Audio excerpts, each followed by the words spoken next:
Olá, boa noite, meus queridos, minhas queridas. Eu sou o pastor Pedro, da congregação da Igreja Metodista no Jardim Santa Gertrudes. Estamos aqui para mais um estudo sobre o livro do Apocalipse, Apocalipse de João. Estamos no capítulo 13 do Apocalipse. Um tema que nós vamos tratar no nosso estudo de hoje, ele tem muito a ver com a questão da adoração. Se fala muito sobre adoração nas igrejas evangélicas. A Igreja Metodista fala bastante também sobre adoração. O pessoal gosta muito dessa questão de adorar a Deus e ser uma geração de adoração, às vezes o pessoal fala. Então, mas o que será que significa adoração na perspectiva do Apocalipse? Esse é um tema muito importante no Apocalipse. Né? Adorar.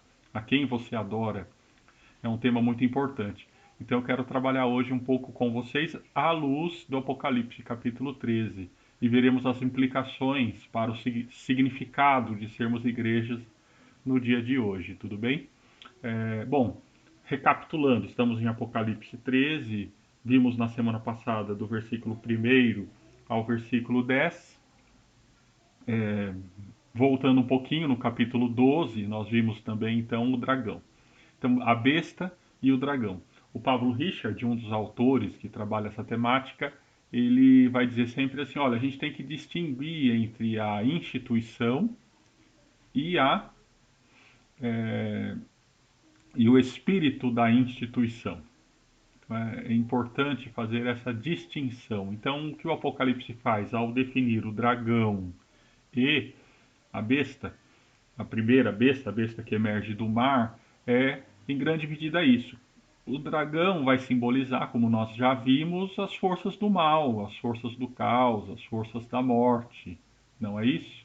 Enquanto o, a besta que emerge do mar, ela vai ser o império propriamente dito, né?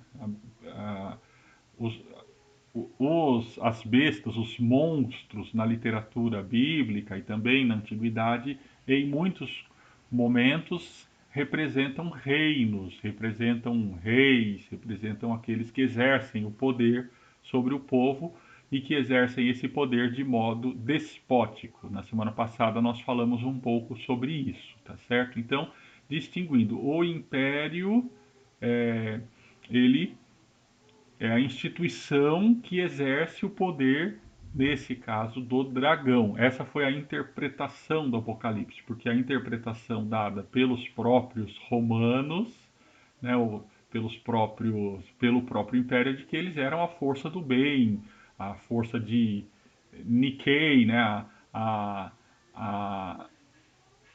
vitória, né? Eles eram a glória, eles eram a vida, eles traziam a paz. Essa era a propaganda do império, mas como nós vemos, o livro do Apocalipse vai apresentar uma outra face, a face verdadeira do império, que é, na verdade, uma opulência, uma riqueza, uma glória que se baseia na exploração, que se baseia na violência, que se baseia na morte. Então, só que hoje acontece o que aqui na leitura do livro do Apocalipse? Apocalipse 13, 11, nós veremos uma outra besta aparecendo.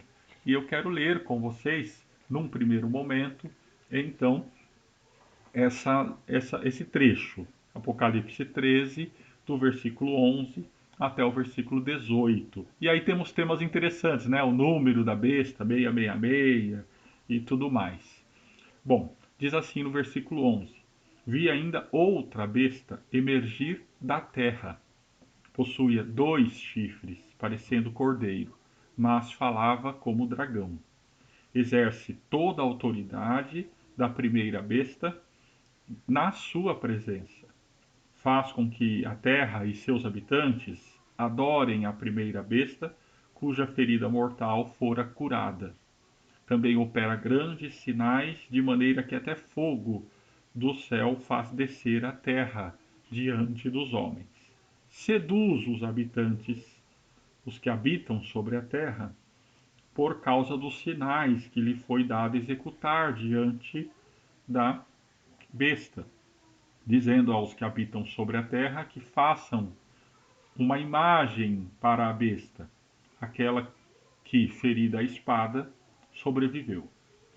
Foi-lhe dado comunicar fôlego à imagem da besta, para que não só a imagem falasse, como ainda fizesse morrer quantos não adorassem a imagem da besta.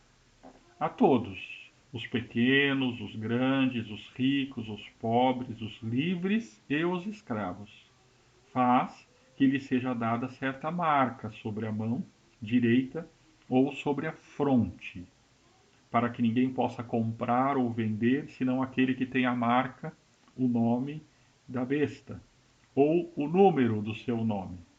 Aqui está a sabedoria. Aquele que tem entendimento, calcule o número da besta, pois é número de homem. Ora, esse número é 666. E assim termina o capítulo de número 13. Não é o centro do Apocalipse. No 14 a gente vai ver o centro do Apocalipse. Mas enfim, o que nós temos aqui então? Algumas interpretações gerais do texto. Né? A gente tem uma besta que agora emerge da terra, não é? Diferente daquela besta que emerge do mar. Se a gente for comparar, a gente nota que essa besta ela tem poder, porque ela tem dois chifres, né? Dois chifres, ela tem poder mesmo, né? Não é um chifre apenas que, enfim, seria um símbolo que não teria uma confirmação. Ter dois chifres naquele contexto, não, ele tem poder mesmo, né? E ela parece o cordeiro, né? Ela imita o cordeiro, mas ela fala como o dragão. O cordeiro ele tem a voz de muitas águas, aquela voz poderosa. E aqui nesse caso ela fala como o dragão. Então quer dizer, ele está apresentando que essa besta ela está também relacionada ao dragão. E ela exerce o poder da primeira besta. Se a primeira besta é o império, então essa segunda besta é alguém que exerce esse poder do império. Quais foram as... Vocês percebem que ele é apresentado de um modo muito mais simples do que todos os outros. Todo mundo que já foi apresentado até aqui foi apresentado com mais força, com mais ênfase. Aqui nós vemos ela sendo apresentada de um modo mais simples. Essa outra besta que emerge da terra, gente, ela só é chamada de besta que emerge da terra nesse momento. Em outros momentos do livro do Apocalipse, ela vai aparecer, mas com um outro nome. Qual nome? O falso profeta. Vamos ver comigo lá em Apocalipse 16, capítulo 13. Então vi sair da boca do dragão, da boca da besta e da boca do falso profeta 3 espíritos imundos, semelhantes a rã. Depois, lá em Apocalipse 19, 20, a gente vai ver de novo. Então, mas a besta foi aprisionada e com ela o falso profeta, com os sinais feitos diante dela, que com os sinais feitos diante dela seduziu aqueles que receberam a marca da besta e os adoradores da sua imagem. Então veja, então ele vai dar uma pequena explicação, né? Olha, quem é esse falso profeta? Esse falso profeta é aquele que seduziu o pessoal, aquele que os que eram adoradores da imagem. E depois ainda em Apocalipse 20, 10, a gente vai ter de novo o diabo, o sedutor deles, foi lançado para dentro do lago de fogo e enxofre, onde também se encontram não só a besta, como o falso profeta. Então, essa besta também é chamada de falso profeta. A gente trabalha como. E por que falso profeta? Aqui você vê que ela copia, né? Ela lembra o cordeiro, ela copia os sinais do profeta, porque qual é o sinal do profeta que já foi apresentado em outro fazer descer fogo do céu, né? Elias é o profeta por excelência, né? O símbolo do profeta por excelência no Antigo Testamento. E a gente vê aqui que esse aqui também ele tenta trazer essa imagem, né? Ele opera sinais até trazer fogo do céu, mas na verdade ele é falso, né? Isso que ele faz, ele seduz, ele não conscientiza, ele seduz e por aí vai. Ele seduz por causa dos sinais, a força dele, a autoridade dele vem da besta, que por sua vez recebe a autoridade do dragão. Então ele é um falso profeta. Então a gente vê aqui uma trindade do mal. Não é isso? O dragão, a besta e o falso profeta. Tá certo? Essas forças que são exercidas aí pelo Império Romano. Agora, quem seria essa besta que emerge da terra ou esse falso profeta? As interpretações quanto a eles, quanto a essa figura, elas foram variando no decorrer dos tempos, mas elas têm um núcleo comum.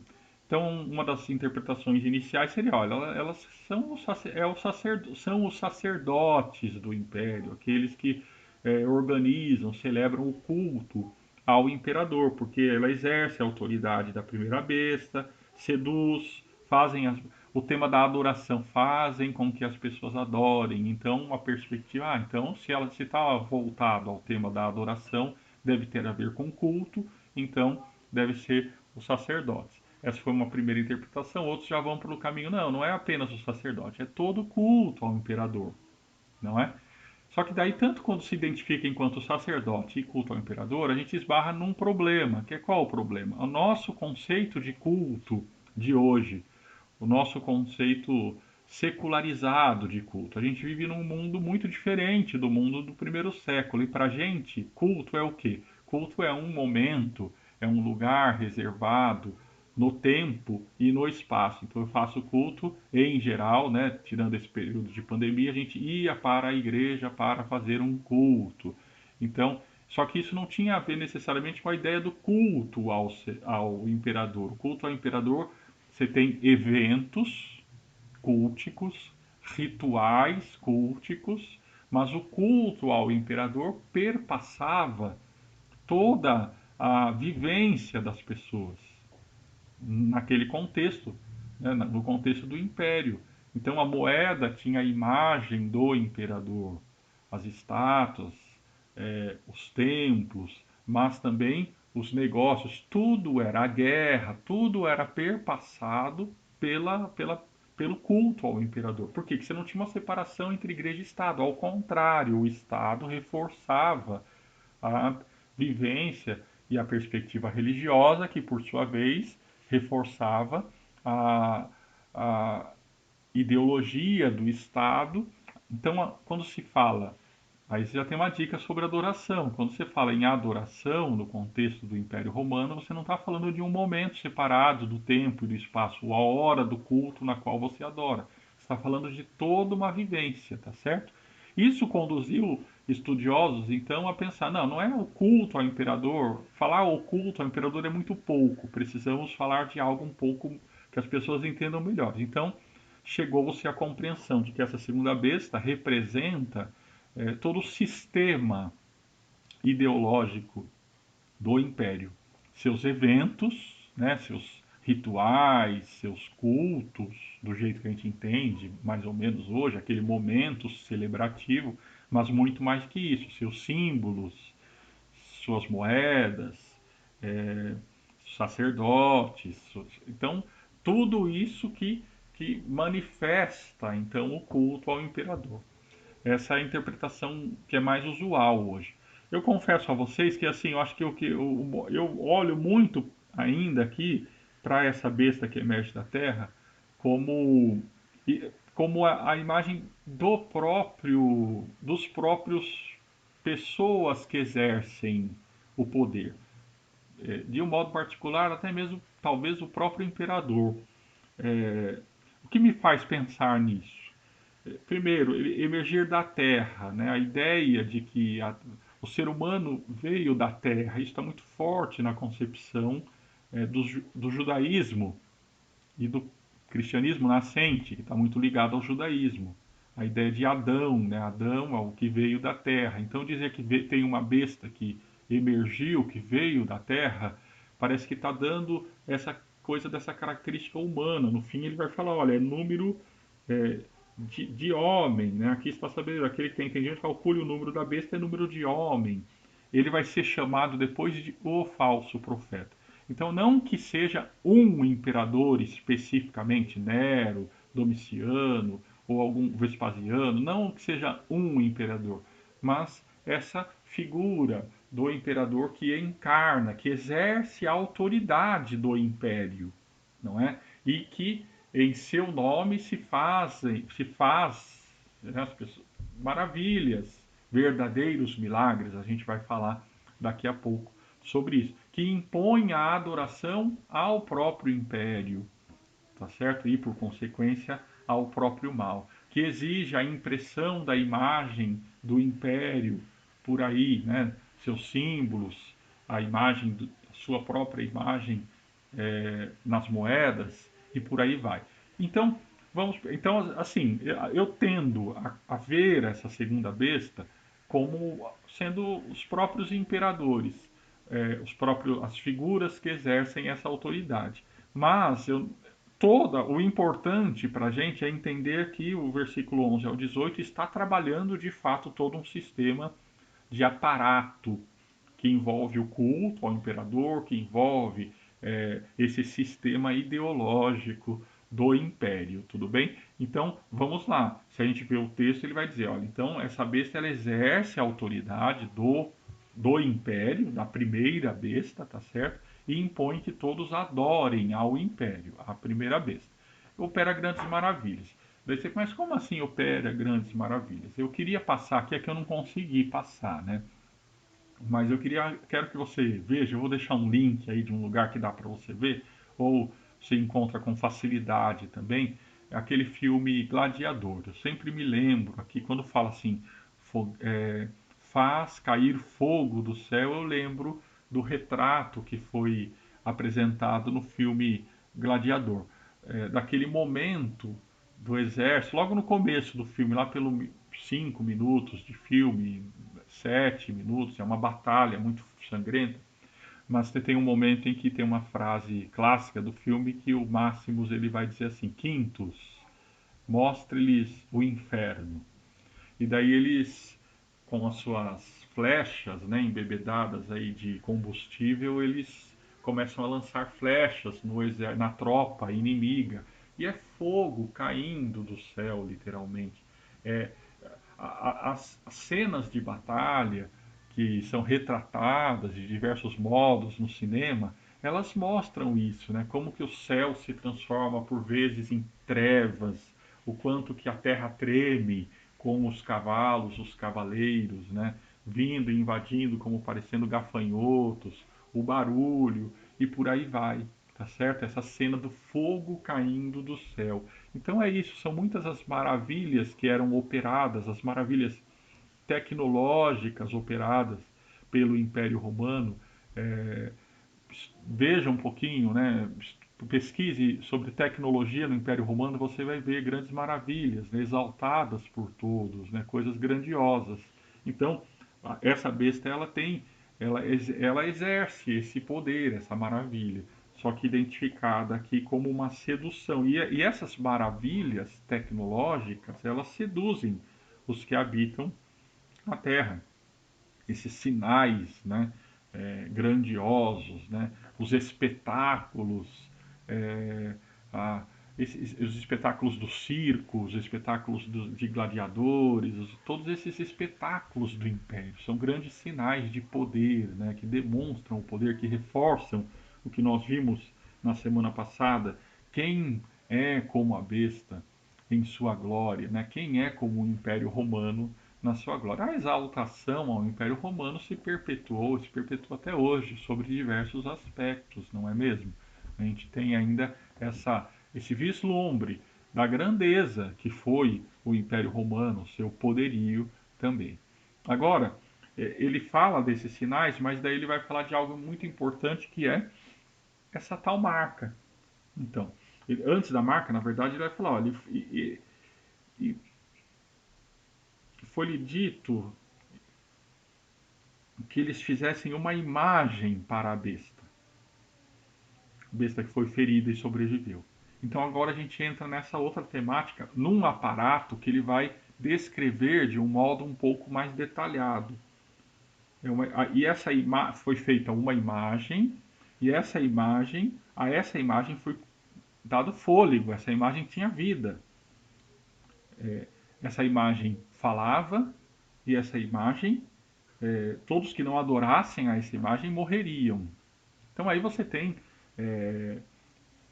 uma referência a Daniel, lembra-se de Daniel que se erigiu uma imagem de Nabucodonosor e todos eram chamados a se curvar, a adorar aquela imagem.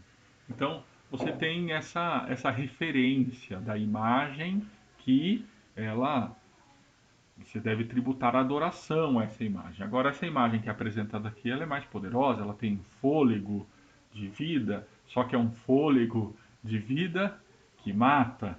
Que imagem seria essa? Né? Então, essa imagem, ela, ela tem a ver com as estátuas, ela tem a ver com todo esse aparato de culto, mas ela está muito relacionada à ideia do comprar e do vender, não é isso? Você notou isso?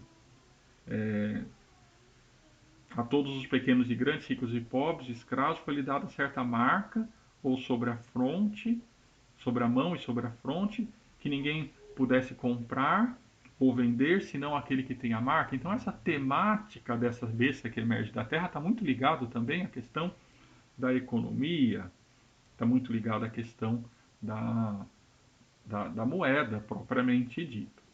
Não é? Então a gente tem aqui uma leitura que eu compreendo que ela tem muito significado. Qual a imagem que tem vida? A imagem que, se as pessoas não adorassem, elas não poderiam viver, elas seriam levadas à morte. Qual é a imagem que fala alto, que falava alto naquele contexto? É a moeda de ouro, a moeda de prata. Vejam só, gente, se a gente for olhar com sinceridade no texto, Jesus, aquele a quem nós seguimos, ele foi morto por quê? Em troca de moedas. Você acha que a moeda não fala? Você acha que a moeda não tem poder, não tem autoridade? Né? Foram algumas moedas de prata entregues para Judas para ele entregar a Jesus. Vocês acham que não foi por causa da moeda que Jesus foi morto? Porque ele ofendia tanto os sacerdotes, os escribas, a elite de Jerusalém, né, os que dominavam sobre Jerusalém, e ele também agredia o seu modo de ser aos romanos. Então, as moedas, elas têm vida. Né? A gente teve um caso aqui no Brasil agora que foi bem isso, não dá para ignorar. Né? Uma, uma criança foi deixada aos cuidados de uma mulher, não é? Porque essa criança, a mãe dela estava trabalhando na casa daquela mulher. Todos vocês conhecem esse caso. E a criança foi abandonada num elevador e acabou morrendo, caindo do prédio. Não é isso? Terrível essa situação toda. Quem que está comandando essa situação toda é o dinheiro, é a moeda.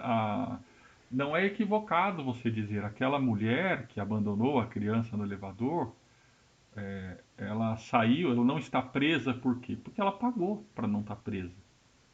Agora é claro que por trás da moeda tem a cor, por trás da moeda tem todo um sistema, um aparato, entende? Idolátrico, que serve, que adora no final das contas, a morte. Para alguns é dada autorização para matar. Compreendem? Para outros, não. É claro, ninguém deveria ter autorização para matar. Mas a gente continua vivendo numa sociedade onde se compra e se vende a morte. Entendem? O dinheiro continua tendo poder para matar, seja objetivamente nas vidas, seja no dia a dia. É claro, a ausência do dinheiro também mata, não é isso? Então, tudo isso está envolto na leitura do Apocalipse quando se fala de uma imagem da besta, uma imagem do império. Tá certo? É todo quem não serve a esse império, quem não participa do culto ao imperador. E daí a gente tem então essa na continuidade do texto, você tem uma marca propriamente dita. A marca, então, diz que todos receberam uma marca nas mãos, na mão direita, melhor dizendo, e na fronte. O que significa? Então, a gente já viu que houve uma marca na fronte daqueles que não adoravam a besta, né? Uma marca, um selo na fronte daqueles que não adoravam a besta. O selo, aqueles que estariam protegidos, que são acolhidos pelo aqueles que adoram, que não adoram a besta, aqueles que adoram ao Cordeiro, que adoram ao que está sentado no trono. Então, é claro que se estabelece uma distinção aqui. Agora, a marca apresentada aqui como marca da besta, na mão e na fronte, a mão é o que? É o sinal do trabalho. A mão. A marca. O trabalho serve à besta, serve ao império. E na mente? A consciência. Ou a fronte, né? A fronte é a própria consciência. A mente é orientada para o império. Então, quando alguém adora o imperador, né, adora falando enquanto gesto ritual. Qual é o gesto ritual? É se curvar e colocar a fronte na terra, num sinal de humilhação, não é? Agora, a adoração ao império se dá de muitos outros modos. Aqui a marca, ela está nas mãos, ela está na mão e ela está na fronte. Então, o trabalho e a consciência, a vida, né, plena, dedicada ao imperador, tá certo? Nada pior do que você ficar inventando símbolos toscos para essa questão da marca da besta, como se fosse. Houve um tempo na década de 80 que o pessoal fala, é código de barras, é não sei o que. Gente, não é nada disso. É a quem você dedica o seu esforço, o seu trabalho, a quem você dedica a sua mente, em quem domina a sua mente e quem domina a sua mão, tá certo? Essa é a marca da besta. E daí vem o tal do número da besta, né? O número da besta já foi também trabalhado de diversos modos. A gente tem a controvérsia em torno do número da besta, é muito mais antiga do que se imagina. Você tem manuscritos dos primeiros séculos nos quais o número não é apresentado como 666, e sim em alguns manuscritos está 616. Você tem uma linha de interpretação que foi sendo trabalhada, e a gente às vezes encontra isso por aí, no qual se diz assim, olha, 666 significa, se você transliterar, né, pegar esse número e colocar em letras, vai dar César Neron, ou se for 616, vai dar César Deus. Então você tem essas linhas de interpretação que buscam decifrar qual é o número da besta. Só que você tem um aspecto curioso que alguns autores chamam a atenção, que ele vai dizer o seguinte, se você prestar bem atenção no capítulo 18. Ele diz assim, aqui está a sabedoria. Aquele que tem entendimento, calcule o número da besta. Ele não fala decifre, ou seja, não é que neste número está escondido um código diferente. Ele fala calcule. Qual a diferença entre decifrar e calcular? Calcular, você vai levar em conta os números apenas, né? Propriamente dito, calcule o número da besta. E qual é o número da besta? O número da besta é 666. O que significaria o número 6? A gente já tem visto aqui que os números eles ganham símbolos importantes. E o número mais importante no Apocalipse qual é? O 7. Porque o 7 ele vai representar na literatura apocalíptica a plenitude, a perfeição, no sentido de plenitude. O 7, né? Então, por isso as 7 trombetas, as 7 taças, os 7 selos, porque ele vai simbolizar plenitude. E o 6 vai representar o quê? Se o 7 é o que é completo, o 6 é o que não é completo. É o imperfeito, tá certo? É aquele que é, tenta ser 7, mas não consegue, ele imita, entende? Agora, o que é o 6, 6, 6? 666 é aquele completamente incompleto, é o plenamente imperfeito, totalmente errado, digamos assim. Então, por isso é o calcule, entende? O número fala por si. 666 é o engodo. 666 é a mentira. 666 é a falsidade. É aquele que imita. Ele imita o slogan: quem é como Deus. Miguel representa. O que venceu o dragão tinha por nome quem é como Deus. Ele, aqui o slogan do Império é quem é como Império, quem pode vencê-lo. Ele já perdeu. Como assim quem pode vencê-lo? Ele já é derrotado, na verdade. Entendem? Então o 666, ele vai representar isso, aquele que tenta o tempo todo ser perfeito, imitar o que é perfeito. Ele se parece com o cordeiro, mas na verdade ele fala como dragão. Ele opera sinais como se fosse um profeta, mas na verdade ele é o falso profeta. Ele se reveste de uma tentativa de demonstrar glória, poder e riqueza, mas essa glória, poder e riqueza são falsas, se baseiam na morte. Ele fala sobre segurança, ele fala sobre honra, mas tudo isso é mentira.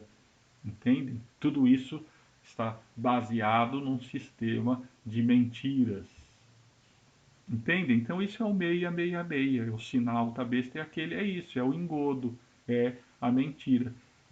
Esse é o sinal. Então, daí a gente consegue entender nos nossos tempos, no nosso momento, quem se utiliza na mentira como um instrumento de exercício do poder, tanto de exercício para chegar ao poder como de exercício para se manter no poder, é o engodo, é o 666, é a, é a marca da besta, não é? O número da besta. Então, a gente é convidado também a compreender no nosso tempo o que significa tudo isso. Eu quero gastar então um tempinho para falar com vocês com base no capítulo 13, 12 e 13 sobre o nosso tempo. Um tema central nesses capítulos e de modo particular no capítulo 13. Se você voltar, aqui a gente tem um movimento do antiprofetismo, né? O movimento daqueles que exercem o poder do império. Um pouco antes, nós vimos lá no capítulo 11 as testemunhas, o profeta, os mártires propriamente ditos, exercendo o poder de Deus, o verdadeiro profeta, que inclusive foi morto, é morto pelo império. Ele vai, quando ele é apresentado naquele momento, o tema também muito importante é o tema da adoração. Tá certo? Então, um tema central no Apocalipse é o tema da adoração. E um tema central no nosso contexto de hoje. E por que é complicado? O que complica a nossa compreensão do tema da adoração nos dias de hoje? Porque hoje eu já falei um pouco sobre essa separação entre religião é, do dia a dia, entre o dia a dia e a religião. Hoje, quando se fala em adorar, em muitos contextos, está se falando sobre um momento do culto relacionado a cantar. Então, vamos dizer, no culto tradicional metodista, ele sempre começa com um momento de adoração, não é isso? E daí na adoração a gente vai cantar Santo, Santo, Santo, você está adorando. Isso é um ritual de adoração. É diferente de adoração, tá bom? É um ritual, você faz um rito de adoração.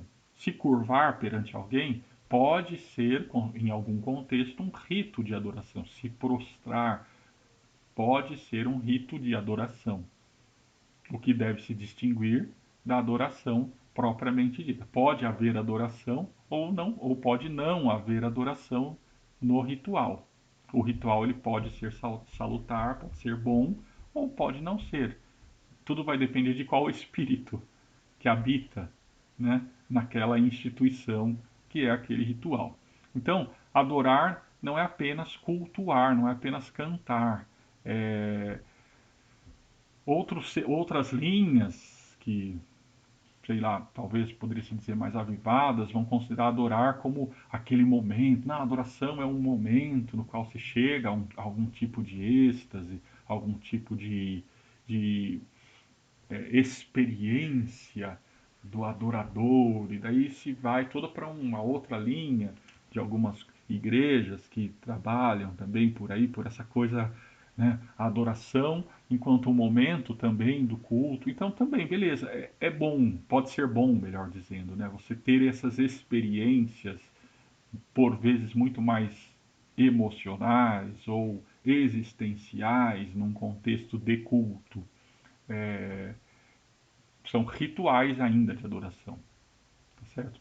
Rituais de adoração, você sentir algo extraordinário, você se entregar simbolicamente, né? Ou se dedicar, você ter essas experiências todas, eu penso que elas podem trazer coisas muito deliciosas, maravilhosas para a vida das pessoas, mas isso ainda não é adorar, pelo menos não numa perspectiva do Apocalipse, tá certo? Não é adorar nem a besta necessariamente, nem a Deus. Isso é um ritual que pode estar a serviço tanto da besta quanto de Deus, tá certo? Adorar, vamos pensar então, o que é adorar no contexto do Apocalipse? E daí nós identificarmos se estamos fazendo isso no nosso contexto.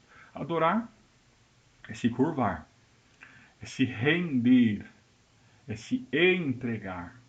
Adorar é você entregar a sua pertença para alguém. É você, de fato, dizer quem domina a sua vida. Você não apenas dizer, mas você se colocar na posição vital de quem de quem coloca o domínio da sua vida nas mãos, sob o poder de alguém. Quem domina a sua mente, quem domina o seu corpo, por quem as suas mãos trabalham. Entende? A adoração tem a ver com tudo isso, tá certo? A adoração tem a ver com domínio. Quais são as ideias que dominam a sua mente, que fazem com que você então viva de determinado modo. Adoração tem a ver com isso, tá certo? Então o símbolo é o se prostrar. Por quê? Porque você reconhece que tem alguém que tem poder sobre você. Alguém ou algo que tem poder sobre você. Na leitura que o Apocalipse apresenta para a gente de cara, você tem o quê? Duas possibilidades de adoração. Ele vai falar, ou você está adorando a besta, porque o falso profeta constrói, né, uma imagem, seduz as maravilhas da besta, seduzem as pessoas para que elas adorem a besta, ou seja, para que elas adorem o império, para que a consciência, a mente, o corpo esteja a serviço do império. Tudo bem? Isso é adorar a besta. Estar a serviço daquele que é do império, mas que na verdade é do mal, é do dragão. Compreendem? Então, adorar a besta e ao dragão na literatura do Apocalipse de João vai estar ligada ao que? A você adorar a esses aparatos da violência, da morte, não é? A esse domínio falso. Então,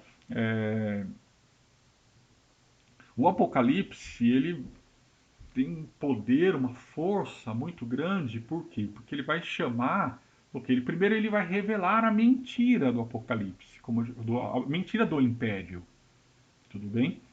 Vai mostrar tudo isso é uma grande farsa. Toda essa magnificência do império é uma grande farsa. E ele chama os primeiros cristãos e cristãs para quê? Não adorem ao império. Não dediquem a vida de vocês, a pertença de vocês ao império. Não entregue o domínio do seu corpo para o império. Não entregue o domínio da sua vida para as moedas, para a economia, para o mercado, para a violência. Compreendem? E não adorem a besta. Isso traz todo tipo de consequência para os primeiros cristãos e cristãs. Consequência de uma indigência econômica, como é o caso de Esmirna. A igreja não quer entrar na lógica do império, na lógica do mercado, na lógica da violência, da competição, da exploração, da escravidão, entendem? Você não quer entrar nessa lógica, você vai acabar, você não vai querer participar do culto ao imperador, entendem? Conforme você vai estabelecendo olha, eu não vou adorar ao império, muitos são lançados num primeiro momento a uma indigência. O que, que a gente vai fazer então? Como que a gente vai viver a parte de um mundo que estende o seu domínio sobre todas as pessoas? O Apocalipse vai dar algumas dicas em algum momento. Ele vai dizer, e eu vou falar daqui a pouco sobre isso também, construam alternativas ao império. O Apocalipse traz isso. Conheçam os aparatos de dominação do império e construam alternativas.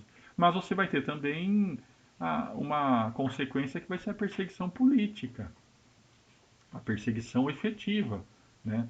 Violência, martírios, morte. Por quê? Porque você se nega a dizer que o imperador é o senhor, porque você se nega a entrar na lógica das moedas. Você se recorda quando Jesus foi questionado se deveria pagar ou não tributo a César? Muita gente lê de um jeito muito equivocado esse texto. Muita gente lê completamente errado esse texto. Por quê? Qual foi a resposta? Primeiro, a resposta de Jesus: eu não trago comigo moedas. Vocês têm alguma moeda aí? Por duas vezes Jesus dá essa resposta. Em outro momento também, no outro evangelho. Mas vamos nos deter nesse. Primeiro, eu não tenho moedas.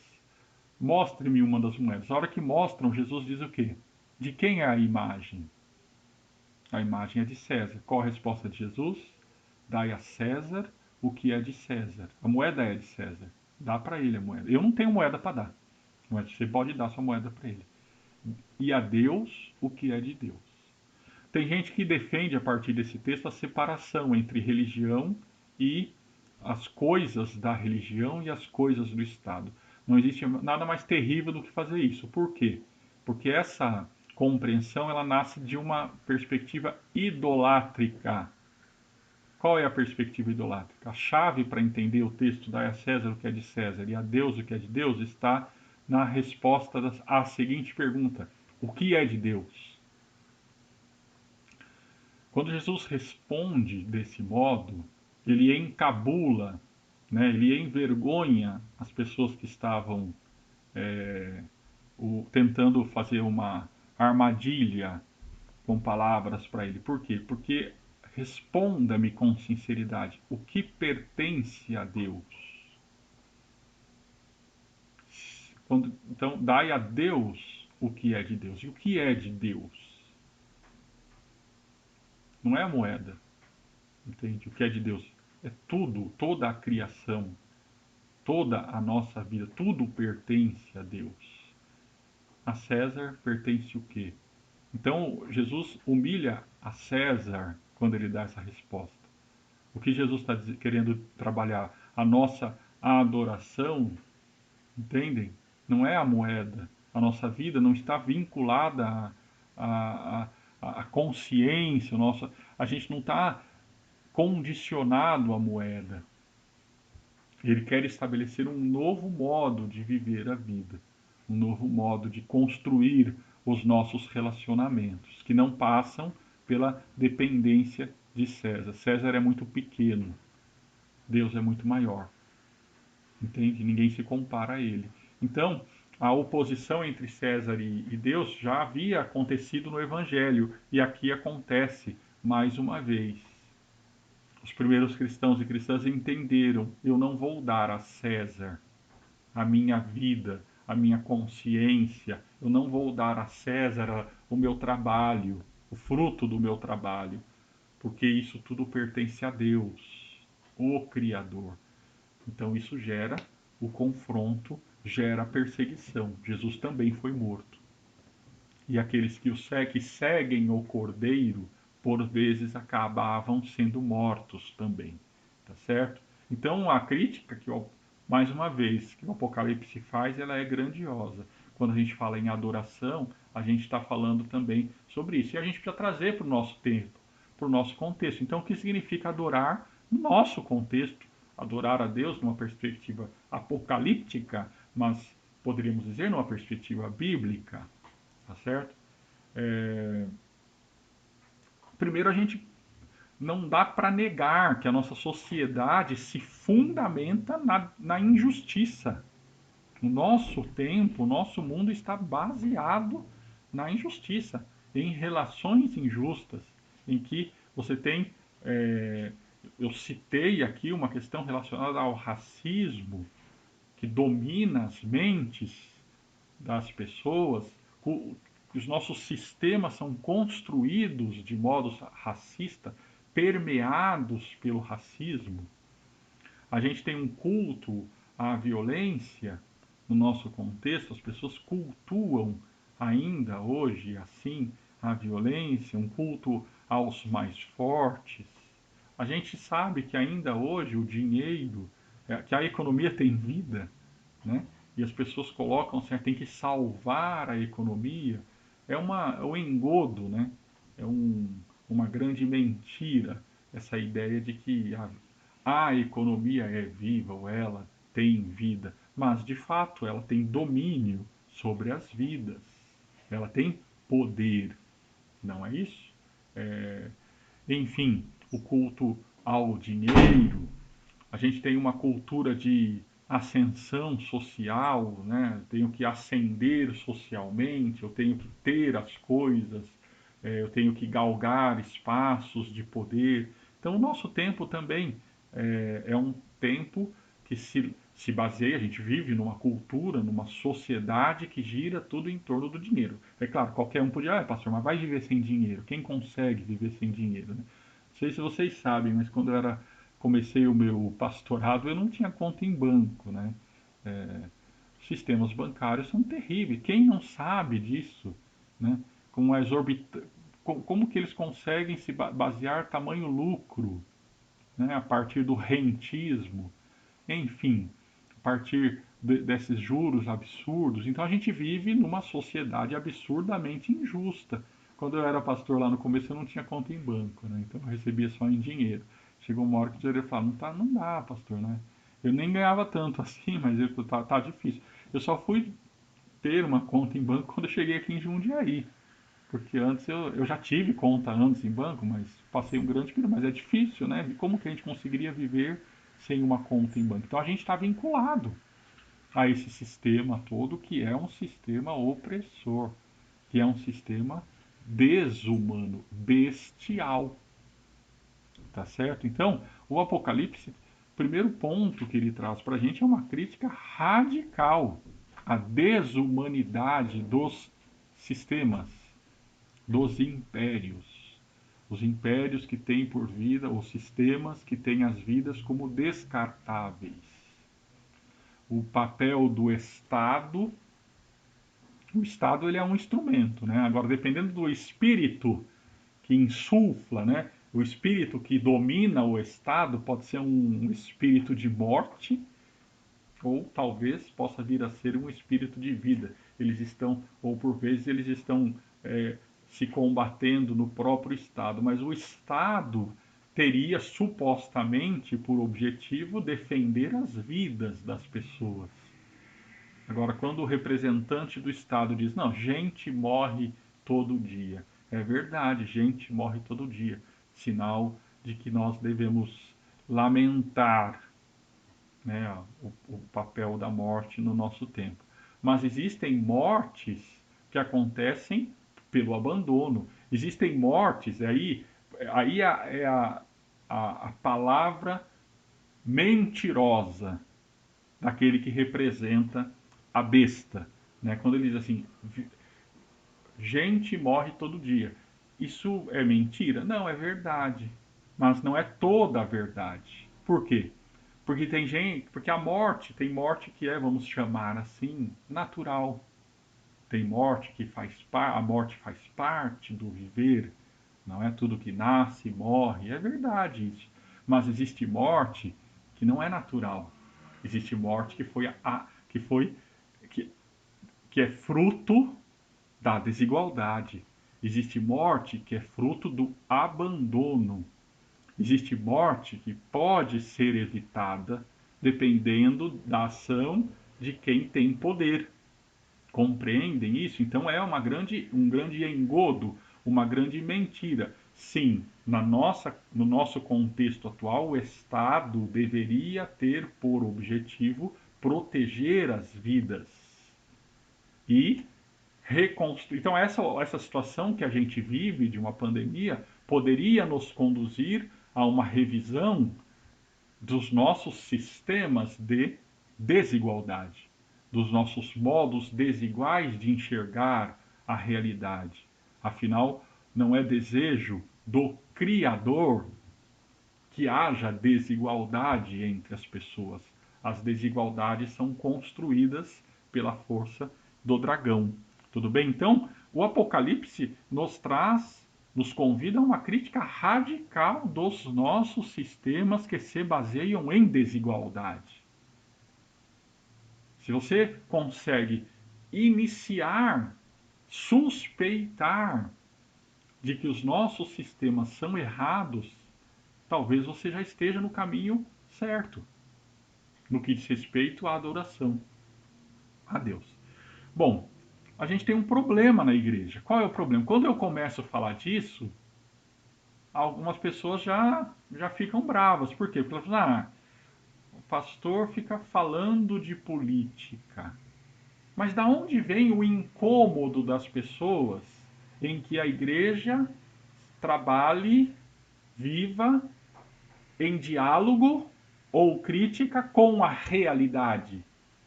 E, dentre a realidade econômica e política. Da onde nasce isso? Nasce isso da grande mentira que passou a ocupar lugar em muitas igrejas. Qual é a grande mentira, o grande engodo que a besta e o dragão conseguiram seduzir a muitas das igrejas? A mentira de que existe separação entre vida religiosa e vida civil. Essa grande mentira, esse grande engodo de que eu separo um tempo para a espiritualidade, ou de que a espiritualidade não tem a ver com o dia a dia, o cotidiano. Compreendem? Essa é a grande farsa que por vezes as igrejas vivem, que faz com que a gente compreenda que adorar a Deus é só no domingo ou é só na hora do culto, enquanto deveríamos compreender que a adoração a Deus acontece a todo instante, a todo momento, a partir de quem a gente está. Os nossos dedos estão trabalhando, as nossas mãos estão trabalhando e a nossa consciência está vinculada. Então eu vou aprofundar um pouco mais isso hoje ainda com vocês. Quero falar, eu vou de um modo simples, falando, são muitas igrejas, não é? Mas eu vou dizer aqui, em linhas gerais, por vezes, nós temos três grandes tipos de igreja. Veja, o que eu estou falando aqui, gente, não é nenhuma teoria acadêmica, científica. Eu estou falando aqui da percepção, à luz do Apocalipse, que a gente percebe a vivência das igrejas. Existem igrejas, eu vou dizer aqui de três tipos. Por vezes elas se misturam, mas vou dizer de três tipos, para facilitar a nossa compreensão. Existem igrejas, sim, que adoram a besta e ao dragão. Como assim, pastor? Igrejas que celebram culto, que se dizem cristãs, que têm os símbolos da cruz, que cantam cânticos e hinos, que falam de Jesus, que chamam Jesus de Senhor, mas que adoram a besta. Objetivamente, porque elas pregam a pura e simplesmente uma prosperidade em si mesma, elas pregam um culto ao dinheiro. Entende? Uma igreja que quer reunir um monte de gente, dezenas, centenas de pessoas num espaço fechado. Hoje, uma igreja que depende disso num contexto de pandemia, ela adora a morte. Ela não está relacionada com a vida. Ela não está buscando o cuidado com a vida de seus fiéis. O interesse dela é outro, né? É um interesse muito diferente. Uma igreja que apoia a violência, que apoia a pena de morte, ela é uma adoradora da besta. Então esse é um tipo. E tem igrejas que objetivamente, que defendem, que adoram, que querem, que vão por esses caminhos, né? Enfim, que defendem a morte e o caos, ao invés de defenderem a vida. Você tem um outro tipo de igreja, que é uma igreja que se esconde. tenta se esconder, pelo menos. Uma igreja que não fala sobre nada, sobre as dores do mundo, uma igreja que não toca no assunto do que está acontecendo de fato, na realidade, uma igreja que fala, não, isso aí é questão, é problema de lá, é, isso é uma, isso, a gente, sabe, existe um conceito hoje em dia que, não, olha, você quer saber de desgraça? Liga a televisão. Aqui na igreja a gente está aqui para ter um momento de paz, para ter um momento de tranquilidade. Gente, isso aí é o quê? Isso aí é estar a serviço da besta no nosso tempo. Entende? É um tipo de alienação. Você, você cria um espaço como se esse espaço fosse um refúgio. Mas por vezes não é um refúgio. Por vezes você está criando uma ilusão de um refúgio. Uma ilusão de segurança. Mas não é segurança de fato. Então, quando as igrejas acham que elas são impermeáveis às situações que estão à nossa volta, quando elas não tocam, por vezes elas não estão convidando. Quando a igreja não está de fato exercendo o seu papel evangelizador de chamar as pessoas para adorarem ao Criador, quando ela não está fazendo a crítica profética para a qual a palavra de Deus chama, entende? Quando ela se esconde, ela fecha os olhos para a realidade, ela está a serviço da besta, porque a barbárie domina, enquanto a igreja está de olho fechado, falando palavras, repetindo palavras e rituais sem sentido. Então o Apocalipse traz uma crítica radical às igrejas. Laodiceia, né, uma das igrejas que vive dentro dessa lógica da economia, dentro dessa lógica do próprio império, tá certo? Então, você tem uma igreja que adora a besta objetivamente, e tem uma outra igreja que acha que não está adorando a besta, só que também não está adorando a Deus, ela está adorando no final. Ela é morna, entende? Não é nem quente e nem fria. No fim das contas, ela está adorando a besta mesmo, tá certo? O Apocalipse chama a todos para abandonarem essa postura. E por fim, tem a igreja que adora a Deus. Não é a igreja que, na ótica do Apocalipse, é a igreja que resiste. A igreja que consegue enxergar, discernir o que está acontecendo na realidade e resistir. É uma igreja cuja pregação liberta a mente e o corpo, os corpos das pessoas. É uma igreja que reúne as pessoas, que organiza as pessoas em torno da vida, da defesa, da justiça, da construção da paz.